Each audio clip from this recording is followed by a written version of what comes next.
What will happen to the United States? In 2 years of Ukraine's full-scale war with Russia from 2022 to 2024, the United States provided Ukraine with about $112 billion in aid. This truly large sum went to nothing less than stopping the advance of Russian imperialism in Europe. Americans, like no one else, know what it means to fight an empire, just as the United States during the War of Independence in the 1770s fought against the British Empire, Your Majesty, no offense. So Ukraine now opposes the Russian Empire, even if it bears a different name and hides behind a veil of democracy. Ukraine, like the founding fathers of the United States in their time, seeks not to waste its chance to be free and prosper.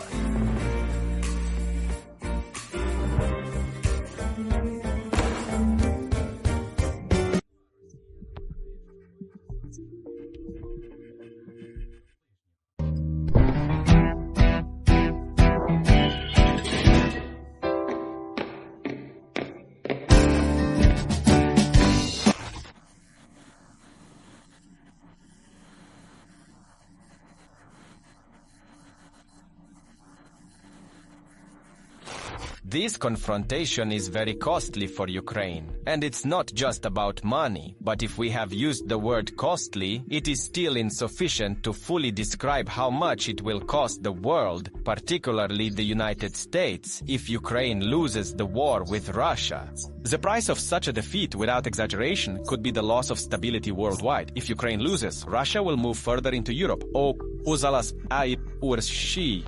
A lot of effort will go into rearming, increasing defense spending, and most importantly, uniting and acting coherently and quickly for European countries. And it is still unclear whether NATO will oppose Russia or if European countries will face the enemy alone without the participation of the United States. About the challenges Europe will face if Ukraine loses, we have already talked about in a video on our channel. Of course, the United States of America is more protected from Russia by a large distance and the ocean. But what will happen to the USA if Ukraine loses the war with Russia? Will the states avoid the consequences if they do nothing and wait for everything to resolve without them? Is it true that defending and supporting Ukraine is in the interests of the United States? How much will Ukraine's defeat cost the United States? We explain. The consequences of the Russian Federation's victory in the war with Ukraine. If Russia wins, it could lead to new wars.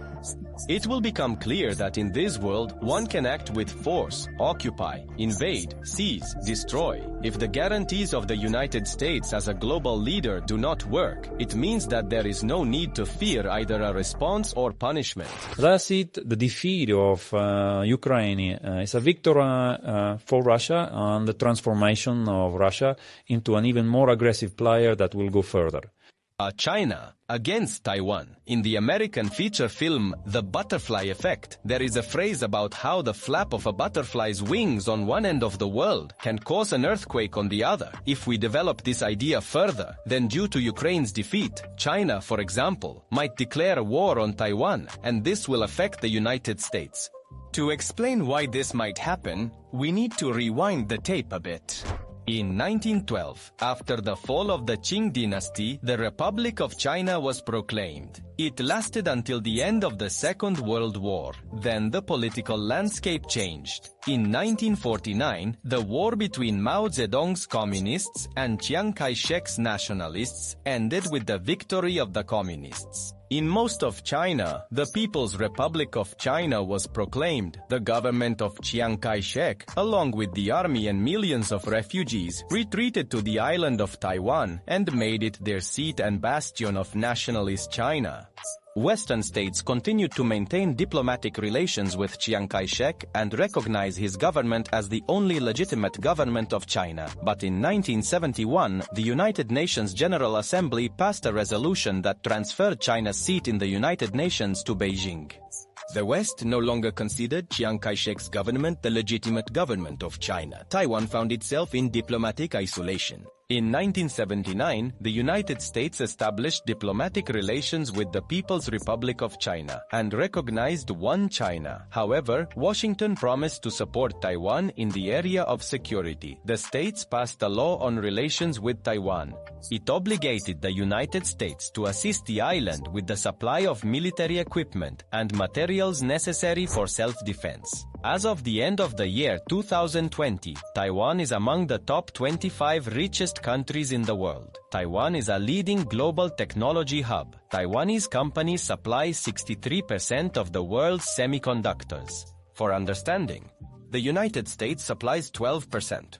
Only the company Taiwan Semiconductor Manufacturing Company TSMC produces over half of the world's chip volume and about 90% of modern processors. Taiwanese enterprises like Quanta and Foxconn are the largest global contract manufacturers of electronics and computers. Simply put, all our iPhones, Xiaomi and laptops depend on Taiwan. Taiwan is indispensable in the high-tech market due to its priorities in the economic sphere and scientific development. If the political or economic situation on the island destabilizes, it will be bad not only for the Taiwanese population but also for the technology market in the modern digital world. Plus, long-range missiles capable of attacking important industrial centers in China can potentially be stationed in Taiwan. Taiwan is a cornerstone of the ideological, diplomatic, and military strategy of the United States in Asia. China's military presence in the South China Sea Islands, which it considers its internal waters, is increasing annually and could potentially become a zone of international conflict. The head of the People's Republic of China, Xi Jinping, calls the reunification of China with Taiwan inevitable. China does not dare to start a powerful military escalation while the United States maintains the balance of power in the region. But this can change very quickly, and all interested parties seem to be just waiting for the starting whistle to sound and the race for the redistribution of the world to begin. And the fact that President Donald Trump evades answering the question of whether the United States will defend Taiwan from Chinese aggression also does not add optimism. In any case, if China declares war on Taiwan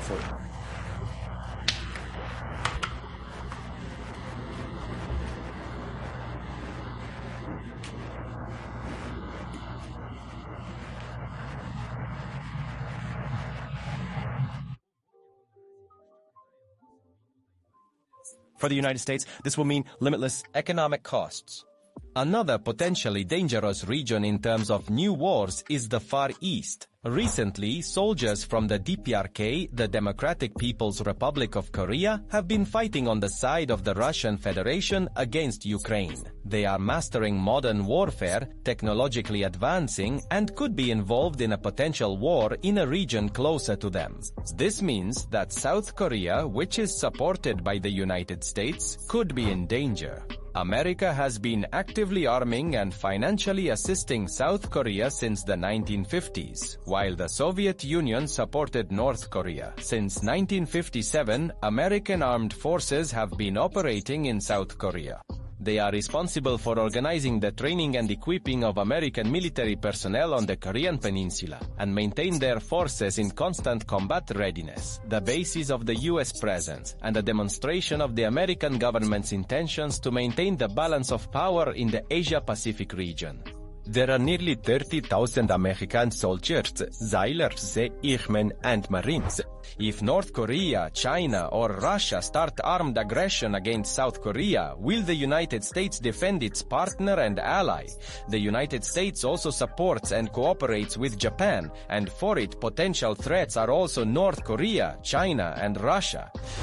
Since 1954, under the Mutual Defense Treaty between Japan and the United States, the Japanese side openly receives American military assistance. Since 1960, Japan's self-defense forces are obligated to participate jointly in operations with U.S. forces. This cooperation continues to this day.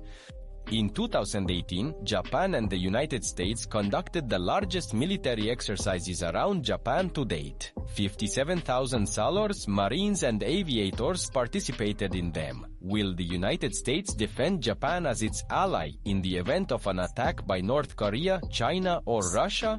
Another conflict may flare up in the Arctic. The countries of the so-called Arctic Five, Denmark, Canada, Norway, Russia, and the United States have the right to develop natural resources in their exclusive economic zones, and large reserves are concentrated in the Arctic. These include oil, gas, coal, gold, and silver. As a result of global warming, access to them is becoming possible. In the United States, it is believed that Russia will not be able to finance Arctic projects on its own. The Russians may turn to China for support.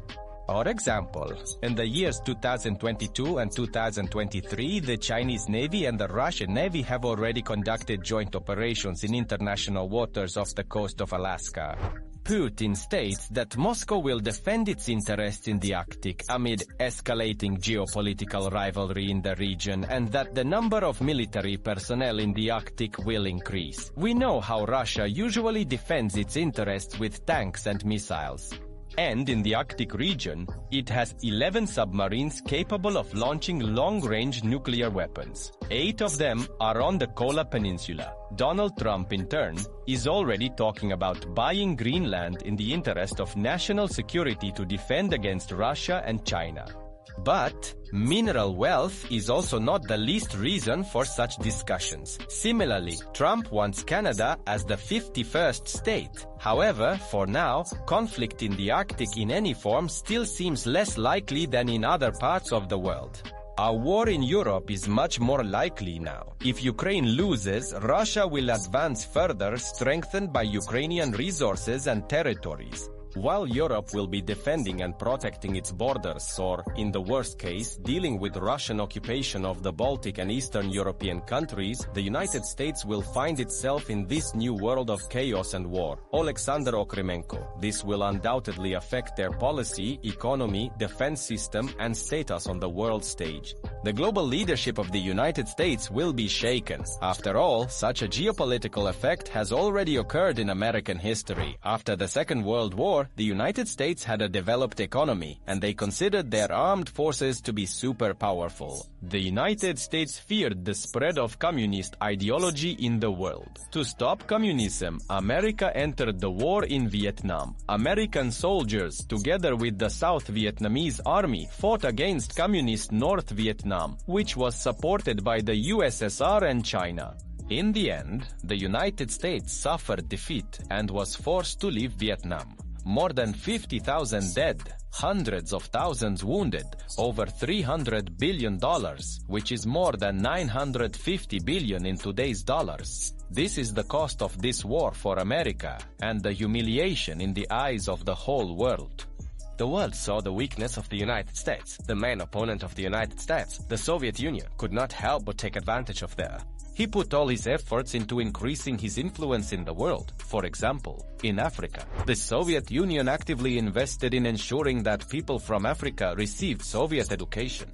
The United States also invested in training future leaders of African countries. However, according to the calculations of the Open Doors study, as of 1981, the United States funded only 2 out of every 100 foreign students. In the Soviet Union, they, as the saying goes, spared no expense. All foreigners received Soviet education at the state's expense. Soviet propaganda operated at full capacity. It was effective because the Soviet Union had no colonies in Africa, and Russian imperial chauvinism was concealed. Africa is still under Russian informational influence today. Russia speculates on the theme of anti-colonialism and tries to present itself as a country that prevents the West from recolonizing Africa. But in reality, for Moscow, Africa is just a source of resources, including for the extraction of gold, diamonds, and the sale of weapons. By strengthening its influence in Africa, Russia is trying to gain partners in its confrontation with the West. Seeing the weakness of the United States, Russia will certainly not stop in its desire to subjugate other regions, some territorially, others informationally.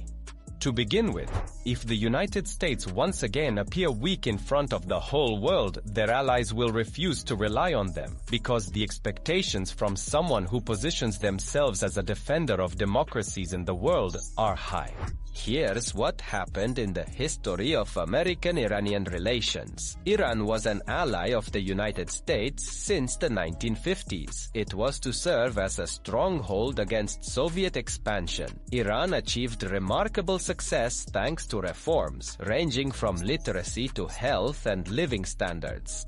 However, by 1978, public discontent had grown and turned into a full-fledged protest movement. It was led by the radical Shiite cleric Ruhollah Khomeini. This led to the overthrow of the monarchy and the collapse of the state system, and on February 11, 1979, the Islamic Republic of Iran was proclaimed.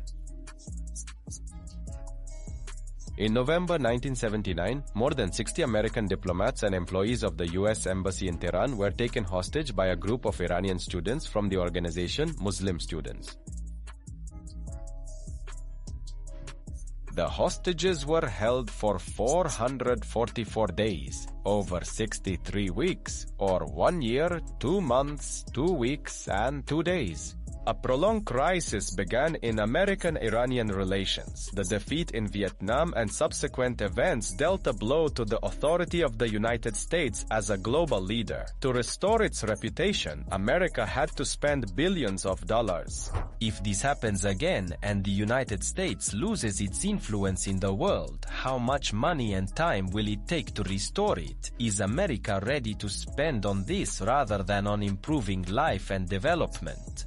The dollar, by the way, may also suffer if U.S. global leadership is questioned, as trust in the American currency as a global reserve relies on the political and military stability of the United States. And if America is no longer considered a guarantor of security, China and Russia will quite likely intensify their efforts to restructure the global economy away from the dollar. So if now, hypothetically, the Russians are an enemy of their friends, or rather partners for the United States, then in the event of Ukraine's defeat, the situation will change. Russia will effectively turn into a direct adversary for the United States, and this could lead to a new Cold War. And war, besides being terrifying, is also expensive. Even if it is not about direct confrontation on the battlefield, but about an arms race, economic, political, and cultural confrontations. During the Cold War, the US defense budget was 2 or even 3 times larger than it is now. The 1960s, 8 to 9% of GDP. The 1970s and 80s, 5 to 6% of GDP. The year 1987, 6 to 7% of GDP. President Donald Trump says that now the percentage of GDP for defense should be no less than 5. Further escalation of the security situation in the world will force the American state to spend money and effort not on development and prosperity, but on defense and confrontation. To not be unfounded, we add that this is also understood in the United States itself. This is confirmed by a report from the American Enterprise Institute, published in January 2025. It discusses the interest that Ukraine's victory holds for the United States. Because if successful, Russia will start threatening NATO members in Europe, the alliance will have to spend considerable effort and resources to at least contain, and at most defeat, the Russians beyond Ukraine. Short-term costs to help Ukraine defend itself against Russian aggression are much cheaper than the long-term costs of allowing Russia to win. The United States will additionally need $808 billion in the defense budget. Thus, the 5-year plan of the United States Department of Defense until the year 2029 will increase to $5,200 billion, which is approximately $165 billion per year more than planned for this period. The United States will have to increase the armed forces by more than 250,000 people. Additionally, 18 new military ships, more than 500 aircraft, investments in air defense, and cybersecurity will be needed. Allowing Russia to defeat Ukraine would cost the United States approximately 7 times more than preventing Russia's victory. To understand the scale of these calculations, we will recall the amount mentioned at the very beginning of the video.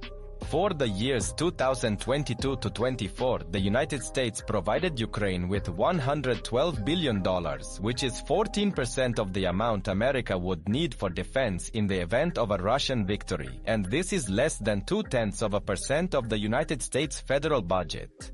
Calculating the final figure is difficult, but even if we take the $500 billion in aid for Ukraine mentioned by Trump, this amount still does not reach the projected American expenses in the event of Ukraine's defeat. It is also important that most of the funds from the aid packages already provided to Ukraine went to the production of weapons and equipment, which means additional jobs and taxes in the budget. In other words, supporting Ukraine contributed to the American economy and readiness for defense if necessary. New wars, the loss of US global leadership, enormous defense expenditures. All these forecasts are already quite pessimistic. But in addition, Ukraine's defeat in the war with Russia will also increase internal tension in the US, which is already growing. Of course, right now, American President Donald Trump feels quite confident. Both the executive and legislative branches are under his control, as his party holds the majority in both houses of the American Parliament. However, this does not negate the fact that even today the United States of America is divided due to many factors. There are those who rejoice at the decisiveness of the new president, but even among his voters, the number of disappointed is growing. There are enough reasons: mass dismissals of civil servants who did not support Trump, controversial appointments in the government and security institutions. For example, TV host Pete Hegseth as Secretary of Defense, anti-vaxxer Robert Kennedy Jr. in the Department of Health, pro-Russian Tulsi Gabbard heading U.S. National Intelligence. In February and March of 2025, a wave of protests against Trump swept through the states. Citizens were very outraged that Trump called himself a king. "Not my president, no kings, this is a coup," and other phrases were the slogans of the protesters. Currently, there is a court case regarding the newly created Ministry of Government Efficiency, headed by Elon Musk. The status of this ministry, as well as the status of Musk himself, is unclear. Nothing about this is specified in any legislative or regulatory acts. However, the body is already implementing reforms without actually having authority. So during the protests, Americans also spoke out against Elon Musk. There are currently many cases in American courts regarding the dismissal of officials, but dismissals are unlikely to affect Trump's inner circle, even if there is indeed a reason for it. For example, if someone mistakenly adds a journalist to a group where American high-ranking officials discuss future airstrikes on the Houthis in Yemen. This is exactly what happened in March 2025, when the editor-in-chief of The Atlantic, Jeffrey Goldberg, found himself in a signal chat with Vice President J.D. Vance, Pentagon Chief Pete Hegseth, National Security Advisor Mike Waltz, and other administration officials. Waltz took responsibility for adding the journalist to the chat. In response to calls for Waltz and Hegstedt to resign, President Trump stated that the signal messenger itself might be faulty, that there was no classified information in the chat, and that this scandal is a witch hunt. Returning to the tension within the United States, according to a Rasmussen Reports poll, over 40% of Americans believe that a new civil war in the US is possible within the next 5 years. 16% of respondents consider such a scenario quite likely. If the United States also has to deal with a war in Europe, peace will be out of the question. The benefit for the United States from Ukraine's victory. Omelian Oshchodiak, Ukraine does not plan to surrender, but to defeat Russia, it needs support.